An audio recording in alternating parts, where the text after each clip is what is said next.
everyone. Lisa Gifford and Linda Winter. Hi. Welcome to St. Patty's Parade. Yay!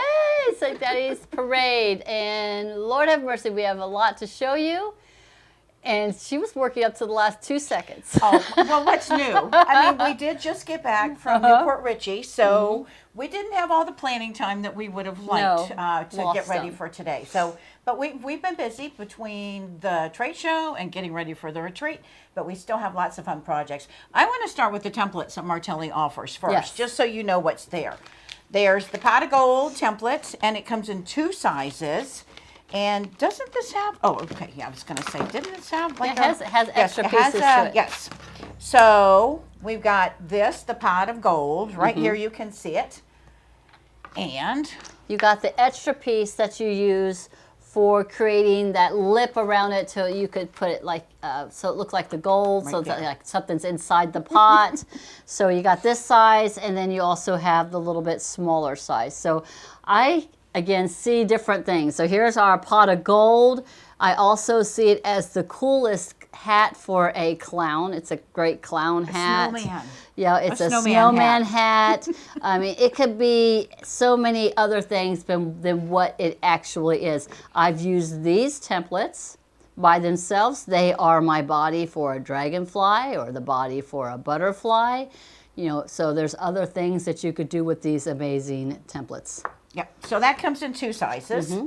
Then we have the top hat. You want to talk about that as I stick this back in here? So the top hat also comes in 2 sizes, and there's a lot of little pieces to this.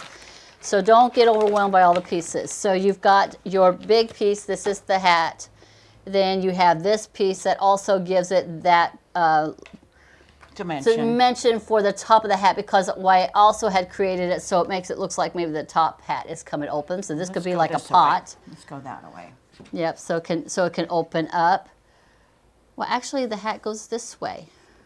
You sure? Because this is the brim. So here is the brim. Okay, all right. I know this hat. So here's the brim. Now this piece right here, I'm going to turn it backwards. So that right here is so that you have the piece that's going across. This would be the little band that goes on the hat band. And then you have another square. So this square is the buckle, and then you have another square. I'm going to flip it out so it's like this. So it looks like the buckle is kind of like going into it like that. So when I show you it, you'll be able to see how this would all come together. So that's that size, and then the exact same thing for the smaller one. Again, these I see as the body of a dragonfly or butterflies or whatever you want to do with them.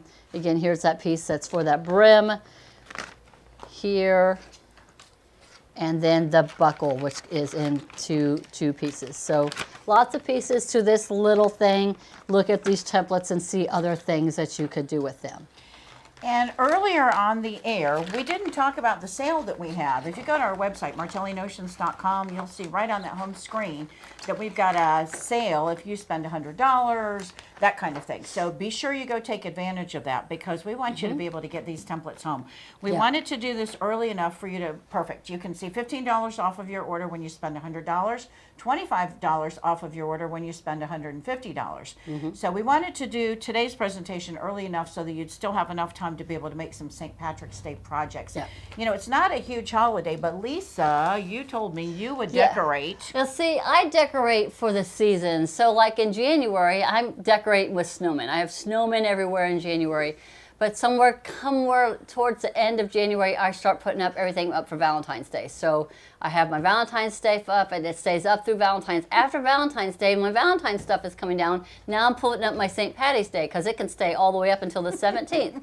And then after St. Patty's Day, then I'm going into Easter. So I don't just decorate for the day. I start in mid-February, and I would have all of my St. Patrick's Day stuff up till after St. Patrick's Day. So, you know, it's just something that I like to do. Give us some hearts if you're like Lisa.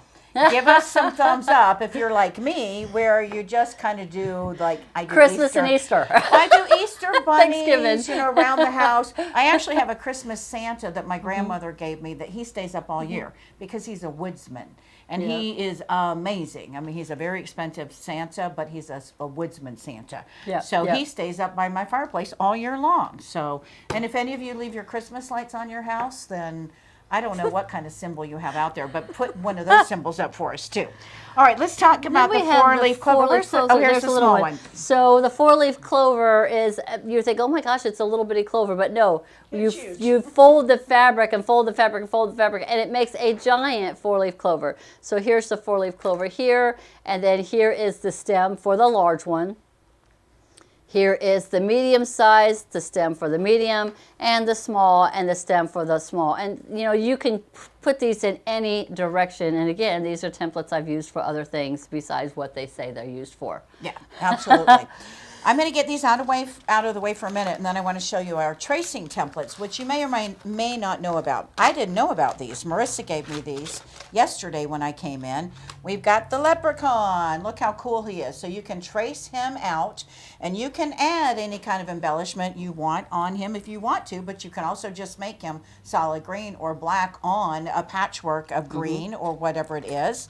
Right here, you can see this little guy here. He's another leprechaun, but you can see how big his hat is with the beard and all of that. Imagine doing him where you've got this bright orange or bright brown beard and, you know, a top hat with all kinds of silliness, and have fun with the embellishments with the boots and all of those kinds of things.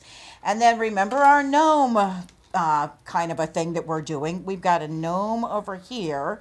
We've got a four-leaf clover over here, and we've got the word love. L-O-V-E. So you could switch this to a heart. You could switch this to different seasons for that little thing that's in the middle. I don't know how well we can see the etching that's there. It's right. There you can I had see it for just a second. There we go. Yeah. Can you see right there? You can kind of see that we've got some embellishment on there. So, yeah, so there's the four-leaf clovers and then the gnome. When you get him, you'll see that there's etchings there for you, so you can go ahead and fussy cut your fabric if you like.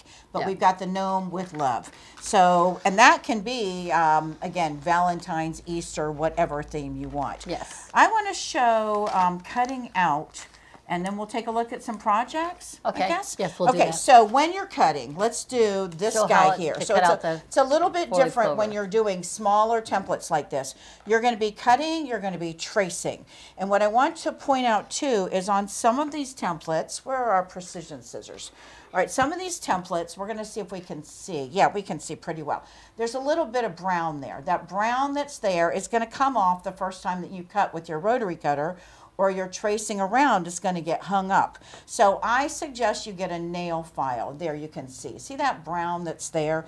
Get a nail file or your precision scissors and just trim off that excess. These are super small templates and really hard when the guys are cutting these in the back.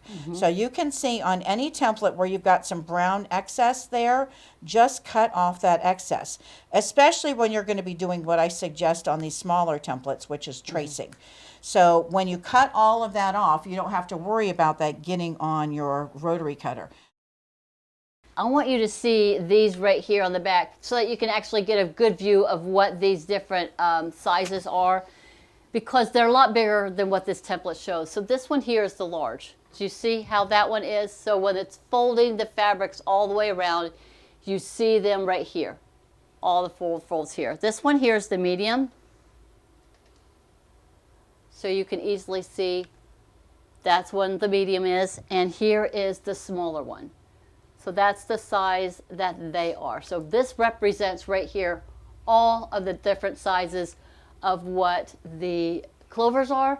This is here is showing the small of the Pot of gold. Pot of gold. This is the large top hat, and that's why I had that little extra piece right there, because I actually cut out two of them. I cut one here, and then the rainbow is coming out of it, and then I cut a second one. So this gave me the shadow that I needed. And there's where all those different components of the brim goes. So you've got your, here's that little band. Here's the larger square, and here's that smaller square. So you put another fabric that's black, so it makes it look like it's running through. So I wanted you to see how they all kind of play together in the thought process. Here it is showing that the pot of gold. See the gold right here? Well, that's that little second piece that went with the pot of gold. And I want to show you another option too, just so you can see. Bring the template back and let's take a look. These markings that are here, when we take a close look at this, that's your fold. But then I'm going to hold this up to here because I didn't do the fold. I did four of these and joined them together. So you can have a solid one like this. A solid middle, like these are, because you folded the fabric. Or you can have it the 4 individual ones. So it's purely up to your own interest. So we'll take a closer look here. Whichever is easiest that you find for you to do is the way that you would do it. So whatever is easiest. All right, so you can see there are 4 that I've pieced together here. But these marks on the template, let's see if I can get that to an angle. It's showing you basically that's the fold lines because you're double folding the fabric. There's a mark here and a mark here. And it's not showing up real well, but when you see it, it's basically a corner. It's the corner because that's where your fabric's going to be on the fold. So, and again, you can mark those if you want to with the highlighter. You don't really need to. It just lets you know you can put that fabric on the fold. All right, so I wanted to talk about cutting your fabric. If you're going to be folding and folding and folding, I like to work on the back side because most of the time you're going to be tracing around. So you can see when I place this along here, you can cut around here, or with this one, because it's so small, you're just going to trace around. You can use any kind of marking pen or whatever it is. So trace around, and then cut, cut, cut. And that's why this was so important here, because this point of this template fits right there on that point of that fold. And why you see these lines here and here is because you're going to start cutting there and around. So you're not going to be cutting into that fold at all. And you know, you can just change your cut just a little bit and give each one of your clovers a different look. Right, exactly. So again, whether you're using scissors, whether you're using the precision scissors I love for this, whether you're using your rotary cutter, the 28 millimeter is so wonderful, or you're using some kind of a marking tool. And for those of you that haven't used our 28 millimeter, I want to remind you, if you're new to the 28, this doesn't roll forward. We've got a little latch here that is either closed like it is now or all the way back to be open. And there's a lot of blade you've got exposed there. So when you're cutting with this, you're either in the open position or the closed position. And you have to physically bring that forward or bring it back. It doesn't happen when you're rolling forward. When you're using the 45 millimeter rotary cutter, the 60 millimeter rotary cutter, and the 28, you're always going to put your pointer finger on top because this is so small. I only have a place really right there. It's just more compact. It fits nicely in your hand. When you're cutting, you're going to be cutting from your shoulder, not from the middle of your body, especially when you're doing curves, because this 28 millimeter blade, when it's at an angle doing curves, you're not going to cut your fabric at all. Yeah, you can see there, you're not going to be cutting your fabric when you're cutting at an angle. So that blade, nice and straight, will cut your fabric. If you need to turn the template as you cut, then that's going to give you more success with this. As you cut a template like this, you can cut around, and when you know you might have problems here and here, you go ahead and trace. And if you didn't cut, then you can use your scissors. So it's totally up to you how you want to do these.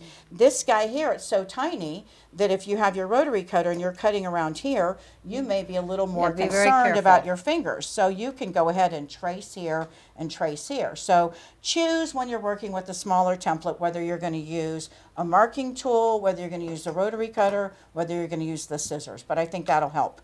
And you notice I work on the back side. Most of the time with these, you'll have a fusible that you've already ironed on, or you might even trace these onto your fusible. So if you've worked with applique before, then you know about fusibles and how good those are. So you can work on the back side of your fabric. If you're not using a fusible, I think pretty much all the time with these, you'd want to use a fusible.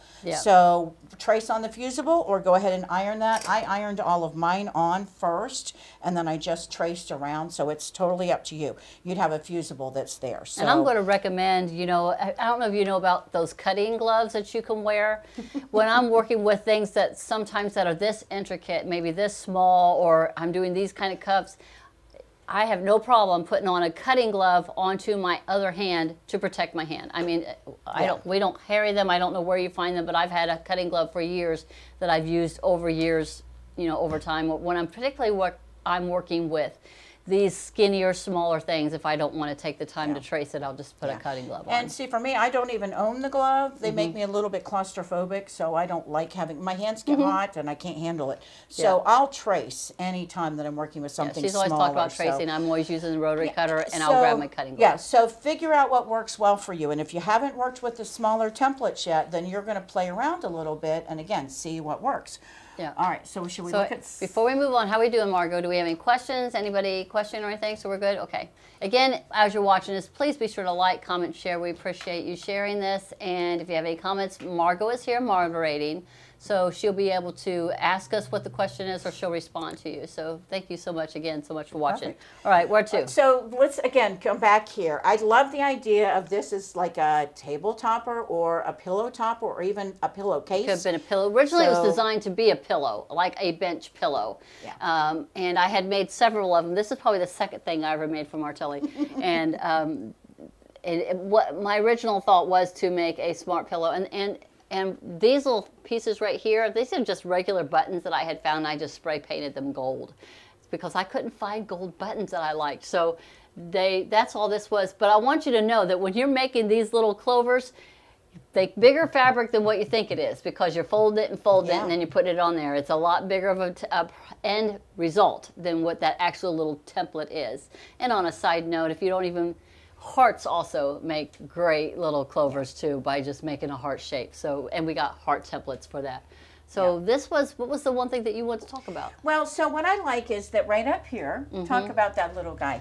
He was fussy cutted. Yeah, he's fussy cutted. So when you fold your fabric, when you have something like that that's fussy cutted, you want it in the you're very basically center. going to be folding wherever it is. If this is what I want right here, I'm going to be folding and folding on that little piece. Yeah, I made sure that that little guy was in the very center of my fold, so that he would be in the center of the clover. So I don't know if I did that on anything else except that one. I wanted to be sure to get that little part. Yeah, that one might have been a little bit of fussy cut. The fussy cut windows wouldn't work so much for this as what it is, just making sure that whatever you want to be in the center of that clover, you're just going to double fold your fabric and make sure you get it right there in that center. And most of these fabrics are St. Patrick's Day fabrics, but what I want to point out is you don't have to have St. Patrick's Day fabrics. You can use so many green fabrics, different types of greens out there. So many cute projects that if you don't have specialty fabrics, just go to your green stash. So it doesn't all have to be St. Patrick's Day. This project is a good example of not really having, you know, St. Patrick's Day project or fabric. So let's take a look at like this. So we're going to pull this one up. So this was a class that I had taught last year. I can't remember if we did it live. I got another example over there. I've made several of these. This here, this rainbow fabric right here, you can get this kind of rainbow fabric anywhere, and this was just free-formed cut. I just had a strip and I just did a little curve on it. And this is where everything has the fusible SF101 or something. I got a fusible or Wonder Under Light or web or webbing, whatever, steam machine, whatever you want to put that's adhered to it. And then I adhered that to the fabric before I actually did my cutting. And I did that the same thing for all of the fabrics that was used for the clovers. I put my Wonder Under or whatever underneath them first before I did my cutting. Because if I wouldn't have done that, then if I would cut it secondly and then press it on, they would never have matched up. That just would not have matched up. And there's single-sided fusible and double-sided fusible. This is the double-sided. So you've got to figure out what it is you want to do, what results you want to get. I'm going to show you a project a little bit later that I used a fusible that was double-sided, but I also needed some basting spray. So I'll show you that in a few minutes. You could use now you're going to stitch on this a little bit later on, right? Yes, I am. So we're going to show how your options are for doing applique. But I wanted Lisa to show this one because I love the background fabric that this one's has done so a little much bit. movement This to it. one's done a little bit different. So I just used a green little plaid that I kind of liked a little bit. It kind of looked like I don't know, like bamboo or something. But here's another trick here. So this fabric is very light and it's got this darker lines that's going through it. So when I was working with fabrics that was a lighter fabric, that if I would have just laid this fabric on top of this, you would have seen these lines running through it. So when I know I'm appliquing and I'm doing a lighter fabric on a darker background, I always make sure that I put, is it the SF101? Yeah, SF101, you can get it in a white or you can get it in a black, but it's like, it's the woven interfacing that I put on the back here, and then I'll put my wonder under, or I could use my basting spray to secure it before I applique it. When you do, take the time to do that extra step, particularly on lighter fabrics going onto a background where you might see the background fabric bleeding through. I always do that. It makes that fabric pop versus looking muddy if it disappeared. I didn't have to do it on the darker ones because they are not having the fabric shining through. But just know when I'm working with a fabric that's pretty light, like this one, I would have had that SF101 or a woven interfacing that would have been underneath it to give it where it's going to pop. It's not going to get lost in like seeing shadows on underneath it. Yep. And if you look at all of these green fabrics, there's not one of these that is St. Patrick's Day. So No, these they're are not. fabrics that you'll have in your stash. Yeah, these are there's just- not one fabric on here that is No, St. Patrick's. they were not St. a St. Patrick's so- Day fabric at all. They were just a bunch of green fabrics that I had. Now I have some St. Patrick's Day fabrics. But I love that, Yeah. that sometimes the St. Patrick's takes away. It gives it too much. Mm-hmm. Now, this is a project that Lisa did that I love the idea that she did it, but I'm not going to do it. Why? Because it took her forever to do this. So when you do this, we've got the large of the three clovers, the medium of the three clovers, the small of the three clovers. And then she's just placed them on basically kind of a binding strip. So this here took forever. Lisa talked about, this was, you called it a bear I or thought, this will be so simple. I'll just make all these little clovers So, and I'll put them on the garland, and Yeah. it's like 9 feet long. This was a piece of pre-made bias strip that you can get at any fabric In a store. package. Binding, pre-made binding. And I took the time and did some decorative stitches on it, which is actually the shamrock, just a stitch that I had on the machine. And then I cut out all of these pieces, so you had to cut out front and back, and I've got fusible fleece in between all the layers, so I gave them some body. But what took so long was the really tight stitching all the way around. But you know what? This little thing is going to last forever. It's going to probably outlive me. But it was fun to make. It took a lot of time. I think I did a tutorial on it. But it's just a lot of repeat, heavy-duty stitching, just holding it all together as I was stitching it down. I mean, it's just, and I tried to match up the fabrics to the threads as I was doing each one. This one's not really close.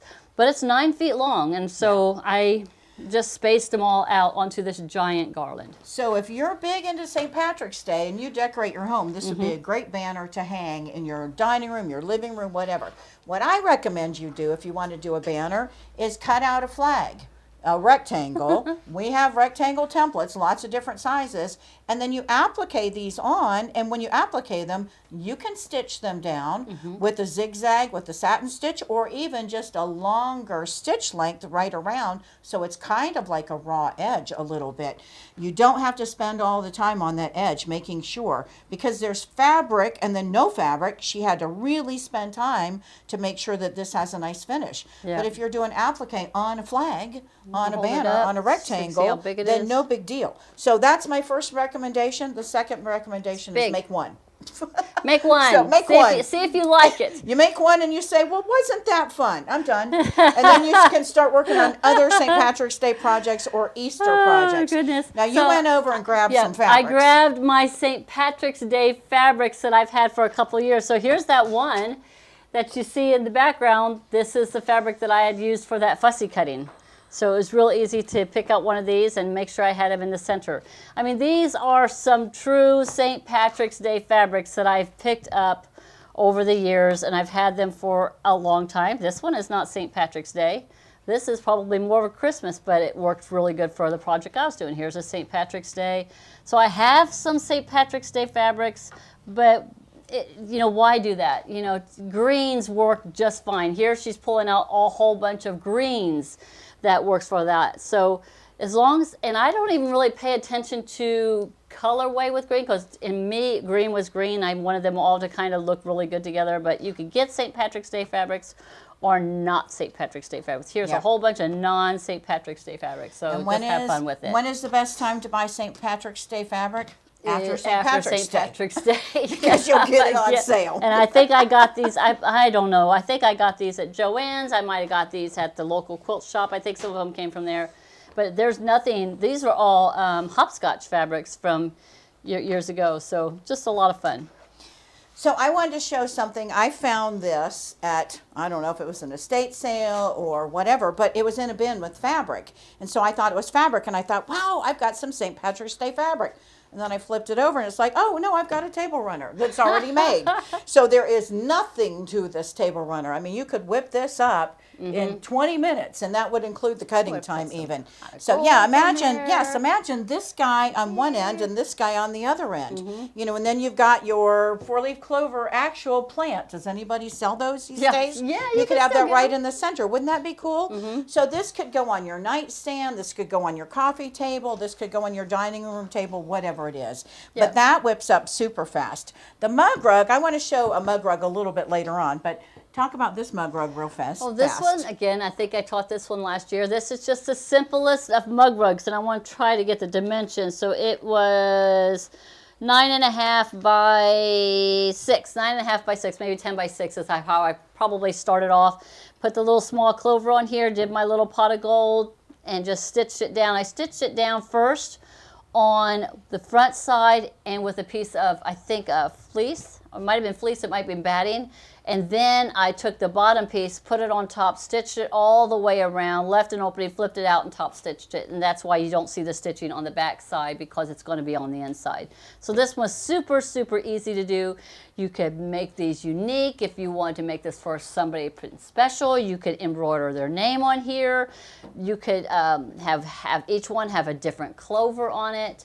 I mean, this one just was a lot of fun. You could make one with a little small top hat instead of using the pot of gold. So whatever you'd want to do with this one, a lot of fun. Now you know I love these. So this was the mug rug. I made not a mug rug, but this was actually my little hot pad, and we have used the Get a Grip. And if you see, I just stitched all the way around. And why you see this little mark right here is because I realized I shouldn't have done that. So I took that, I don't know why, I had already had it stitched, and for some reason I started stitching it again. I thought it might have needed some more stitches here, and I didn't need it. So I took those out because I had stitched it first onto some Insulbright, and after I had it all stitched down, then I put the Get a Grip on, and I stitched all the way around. So to make this work, you're going to have to use a piece of paper or something, because it's not going to slide underneath your machine. So I think I had some just regular copy paper underneath it as I did my zigzag stitch all the way around to hold it in place. Yeah. And if you're making a ton of these, then you can do what I've seen lots of people do, get your yellow pages.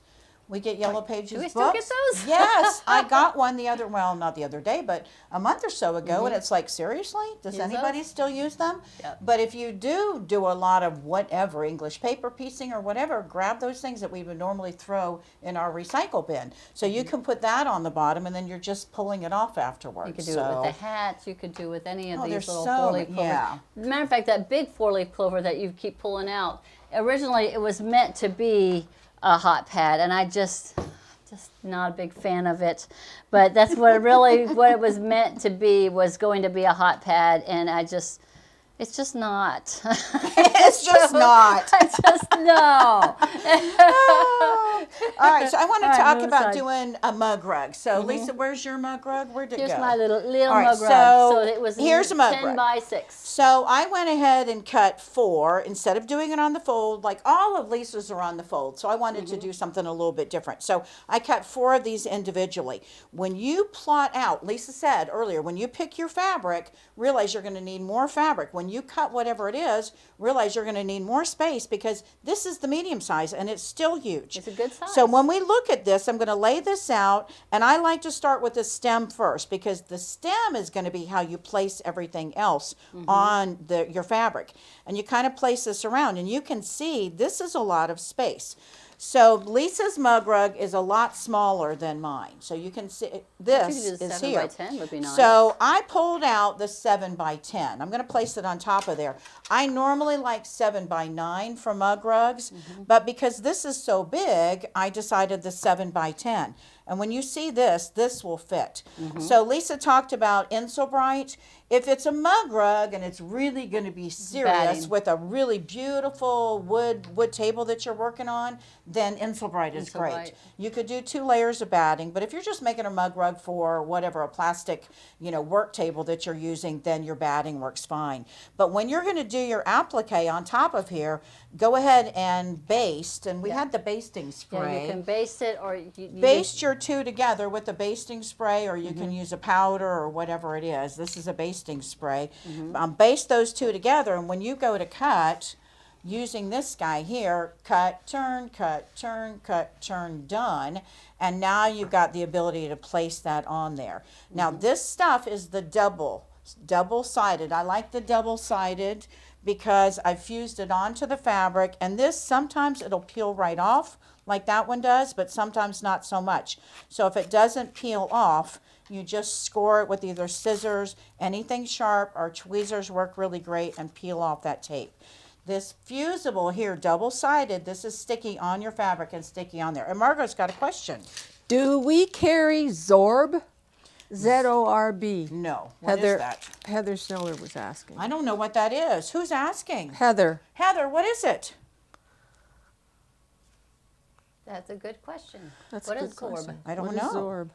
I don't know. So I'm going to call out Amy. I don't know if she's watching. Amy was here and she had to leave. She had to go, of course. So I'm going to call out Amy because this right here, if I did a mug rug, I would hand embroider, if I were Amy, Yeah. blessed, not lucky. I saw that saying, and it just hit me. I'm blessed, not lucky. Because that, if you wake up every day and look at yourself in the mirror, I'm blessed, not lucky. It's better to be lucky than right, or it's better to be lucky than whatever. Blessed is, in the long run, we want to be blessed. So I thought that would be really sweet to do in a black thread, right down at the bottom in a beautiful script. That would be And I cool. know Amy would do a great job of that. Yeah. Okay, so you guys, the double-sided is what I like to use. You can do, like Lisa said, a single-sided, and then you can use the basting spray. I'm trying to find one. I thought I'd peeled off this one. You can do the basting spray if this was just the single-sided. We make a woven fusible that we sell. Yeah. We have a non-woven fusible, so you can do those kinds of things. But I thought that would be a really simple mug rug to do. I'm going to move that over, and I want to show you this project that I did. If you're not into mug rugs and you want to give somebody a nice little gift, this is just one of those zipper bags that's really fun and easy to do. This is a ribbon. I added the zipper at the top. And inside, I always like, if I'm going to give a bag to somebody, I like to stick something in there. And again, this would be a really great one too. In little black stitches, blessed, not lucky, I think would be really sweet. And let's see what I have in here. Look at that. I have my gnome, my St. Patrick's Day gnome, and another scarf, Dollar Tree. But you can stick those in and give this to somebody that you care about. And even though it is St. Patrick's Day, this is something, if you embroidered their name or blessed, not lucky, whatever it is, then it's a gift that they could keep around for a while. So Yeah. I think that's a fun one to do too. I have one other project I want to show you, and then you're going to do I'll some. just show some applique on one of the pieces. All right, so I had mentioned that I was going to do a heart project, and then when I cut this out, I forgot to use the heart. So I used the clover, but imagine a heart and a heart and a heart. This guy here is just the raw edge that you really, just do that. And so it's really rough. There's a drop cloth down below, there's batting, and then there's fabric. If I were able to take the time, I would have stippled inside of here. So it added a little bit more dimension too. And this is just a burp cloth. You can do this design for whatever. It can be on a purse, it can be on a table runner, it can be on whatever it is. But I thought we hardly do anything here for kids, for babies, and I thought, well, this would be cute to do for a newborn, you know, my first St. Patrick's Day or whatever it is. So this one, because this is so large, you know, the burp pad was kind of the right size to be able to take advantage of this. And this is something that you could give not just to the mother, but to a grandmother as well. So there are lots of fun projects you can do for St. Patrick's Day. It is one day of the year, but as Lisa said, she does basically a month. So I we do. want to see what you all do with St. Patrick's Day and with the ideas and with our templates especially. You're going to do a little bit of Yeah, applique just to some show simple some techniques. applique techniques that you do. Hand me a couple of the samples that I've done so I could show. Okay. Keep talking. I'm going to find it. There's two basic applique stitches that I like. I like using, you know, where it's like a blanket stitch, but then there's also a satin stitch where it's everything is just completely covered up. If you look into this spot right here, this here is, you know, just plain straight satin stitch, very dense, filling in pretty much every spot as I'm going. I did it right here, also on the top of this hat right here. But on my clovers, I just did the basic little blanket stitch where it's a stitch, stitch, stitch, stitch, stitch, stitch. You could also do a stitch and then it does, sometimes you'll do two stitches back. So again, applique is just your preference. If you can see here, I did that blanket stitch and I did it in a variegated thread and one of those variegated metallics. So it gave a totally different look as it was going down the rainbow here. Some of the tricks that I like to do is I never like to turn unless my needle is on the outside. Then I turn. I never have my needle on the inside of the project because it kind of will make the stitch kind of be in a V. So I use mainly blanket stitch or satin stitch. I don't really variate. Now sometimes I might have, like this one here is a big wide blanket stitch, but I shortened that stitch when I did this one. So sometimes it's just a matter of changing out the different dimensions. Here's another example of, here I use satin stitch, here I use blanket stitch. So those are my main two. There's lots of different ways that you can applique. You can applique with decorative stitches if you feel like doing it. One of the things that I also like to pay attention to, like on this one right here, is I want that stem to look like it's coming out of the little brim of the hat right here. So when I go to stitch this down, I'm not going to be stitching across that little section right there with the while I'm appliquing. I will applique all the way around it and the stem, but I will not applique with the green here. But I will go across it with the gold. Well, actually, if I had gold thread, I would applique it right here, or I could do it in black on these edges right here, and black all the way around, and black here, just catching the gold here. But when I get to this section right here, I would have to have gold, just like I have the gold up here on this edge. I gold appliqued it here to give the top of this hat to have the gold. See, I used gold here, but if you look at some of my other examples, I didn't. I used the same fabric, or I used a different fabric. Like I got one over here that's hanging on the wall that I used completely different fabric than the typical black or green hat. I just did something different. I just changed it up, made it look a little bit different. So I guess I'm just going to show you a quick applique of this one right here. Or this one. I actually got this more of a fluorescent green in. So I'm going to applique this one right here. And what I'll do is I'm going to start on my stem. And I'm going to tuck my stitch in right here. I'm going to start at this little point right here. And I'm going to come here up, and I'm going to go back here, and I'm going to stop right here. Then I'm going to pivot, and I'm going to start going around here, coming back up, and then ending right there. Any questions out there, Margot? No. So No I'm just going questions. to do on the M7, I have it on the applique setting. Now, I'm actually using the F2 foot or the F foot, which is open-toed. I actually have, and they do make an applique foot that I really enjoy using. I have it on my 15,000 that I have at home, and I didn't think to bring it. But if you have an opportunity to get the applique foot, it is really a good foot to add to your toolbox. I have this on the applique setting, and I'm just going to put it on to, there's two, number 6 and number 7. So number 6 is where I have a single stitch in between the crossover stitch. Number 7 gives me 2 stitches in between the crossover stitch. So I'm going to do the number 7. If you look at number 8 on this one, it's a single stitch and then it's a double stitch over and a double stitch back. I'm going to do a single stitch, but it's going to be 2 stitches in between each of the crossover stitches. And that's just a personal preference. You could do one where it's just a stitch and then it crosses over to stitch and crossover. Kind of whatever you're doing, you're going to get used to that rhythm, so you'll know really good as you're doing your applique to be able to understand that rhythm that your machine is doing, so that you'll be able to understand your starting and stopping points for when you're needing to pivot. And Margot's got a question. Hey, Margot. Heather asks, how do you adjust your speed for the right corner in the V of the leaves? Do you adjust the stitch length there? No, I just keep it all the same as I'm going through it.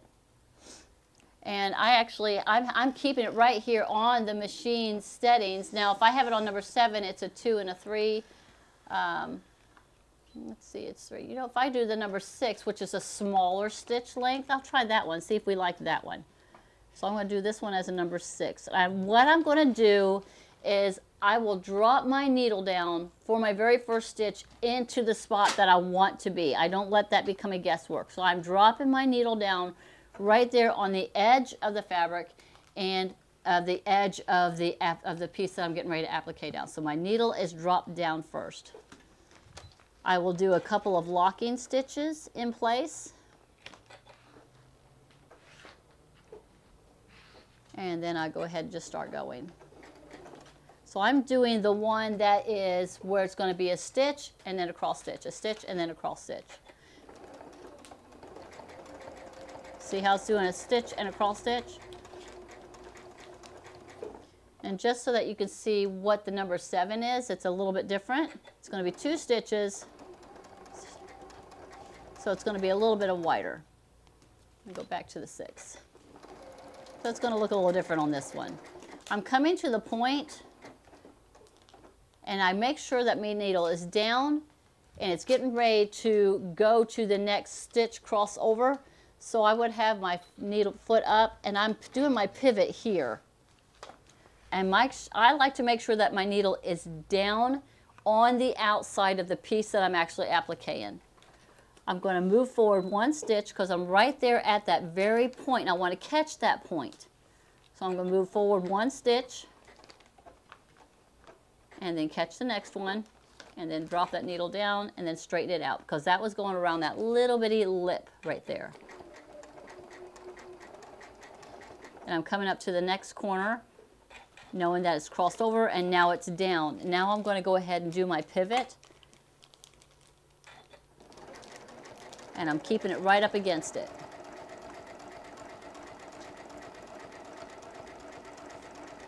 I'm coming all the way up to where I'm going to get to the edge of the actual clover part.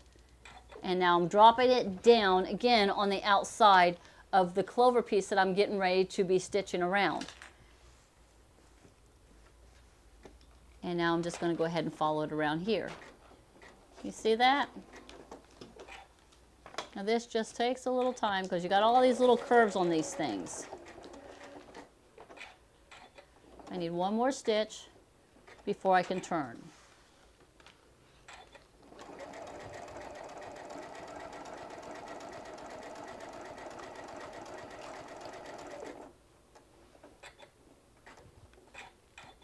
You get used to the rhythm of your machine so you'll know what your next stitch is going to be.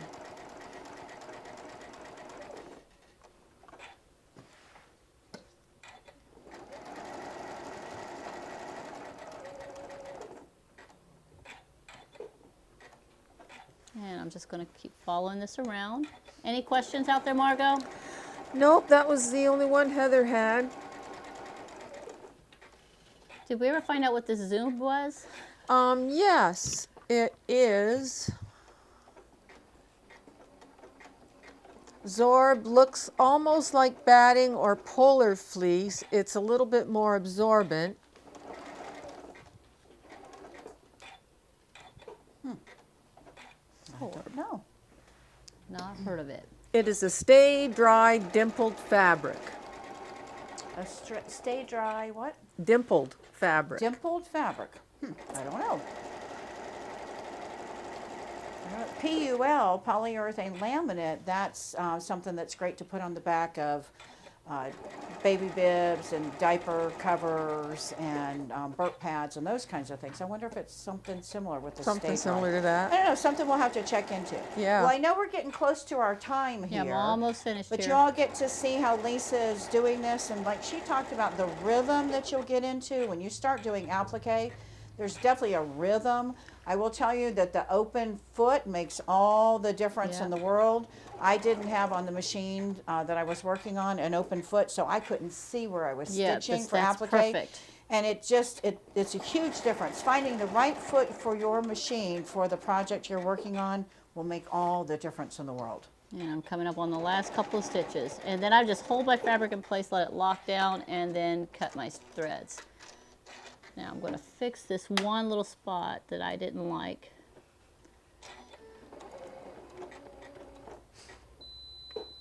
Uh-oh. What?